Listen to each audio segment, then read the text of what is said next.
All right, we're with old friend Judson. Why do I keep saying Justin when it's been Judson? It's like half the world wants to do that to me. I'm here with Judson Phillips from the Tea Party Nation. What's going on other than you waiting to get on the radio right now? It's an interesting time for the Tea Party. We've won the war, but now we need to win the victory. You think about next Monday is going to be the eight-year anniversary of the first Tea Party rallies, and where we were then, the Democrats controlled the House, they controlled the Senate, and they controlled the White House. Well, here we are in 2017. We have Republican control of the House, we have Republican control of the Senate, we have Republican control of the White House, and we're about to reestablish Republican control of the Supreme Court. And let's not forget Republican control of so many legislators, and many of them Tea Party Republicans. Exactly. So now we've won this war. But now there's so many establishment Republicans who just want to kind of slow things down and put the brakes on everything. I was up on Capitol Hill earlier this week talking to some legislative staff, and they've told me the Obamacare repeal is just kind of on hold. It's kind of stalled. I've been interviewing individuals here, and the number one priority for people here is the Obamacare repeal. That's just, if they believe the mainstream media and choose not to do that, that's suicide, and they're going to deserve to lose. Oh, absolutely. It comes down to a deeper issue. For 8 years now, or I guess 4 cycles now, 10, 12, 14, and 16, the Republicans have run on repealing Obamacare. They've always had an excuse. Well, first we didn't control Congress at all. Then, we only control the House.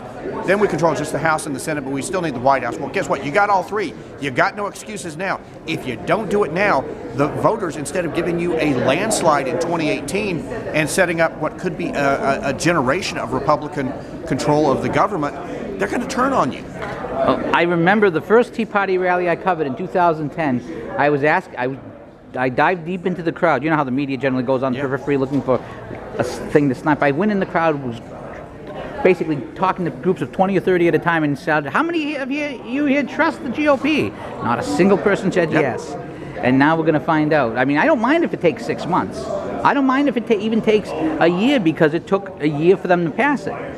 But it better be done. No, well, here's the problem. It can't take 6 months. It cannot take a year. It needs to be done within about 3-4 months tops, because if it's not done within that period of time, it's going to stall, and then all these weak, squishy Republicans are going to start looking towards their 2018 election and going, oh, this might be unpopular. This could cost me my job. It won't, but that's how they think, because the political media up here tells them that. This is what I don't understand. The political media told them that Trump was poisoned. The political media told them that Hillary was going to win. The political media told them that all these things, that the Tea Party were these violent, horrible people, and that going with them was going to be disaster. Not only does this appear to be projection, given what the left is doing right now, but all of those predictions have proven incredibly false. So ask me, and I'm going to give you an impossible question.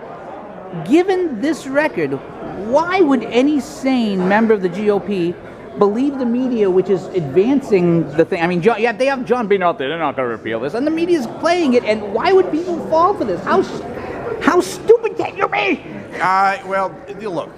Look. To quote Einstein, there's two things that have no known limits: the universe and human stupidity. Okay, and human stupidity has a resident wing in the Republican Party. Boehner doesn't want it repealed because he was like the worst Republican ever, and he's now a big lobbyist, and I'm sure he's got clients who don't want it repealed, and he'll be out there fighting for it.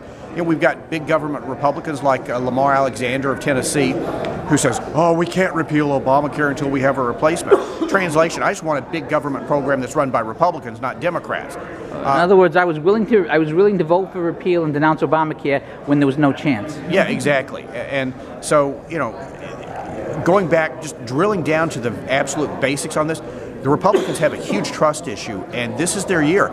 If they don't get Obamacare repealed, President Trump ought to go down to Congress and tell them, "You got 30 days to put that on my desk."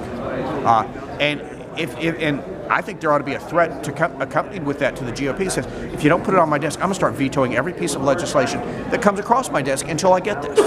Okay, as if people did not know already, where can people find you? They can find me at teapartynation.com. I also write for the Washington Times, washingtontimes.com. But yeah, find me, follow me on Twitter, Tea Party Nation, or at Judson Phillips. Judson Phillips, thank you so much for your time.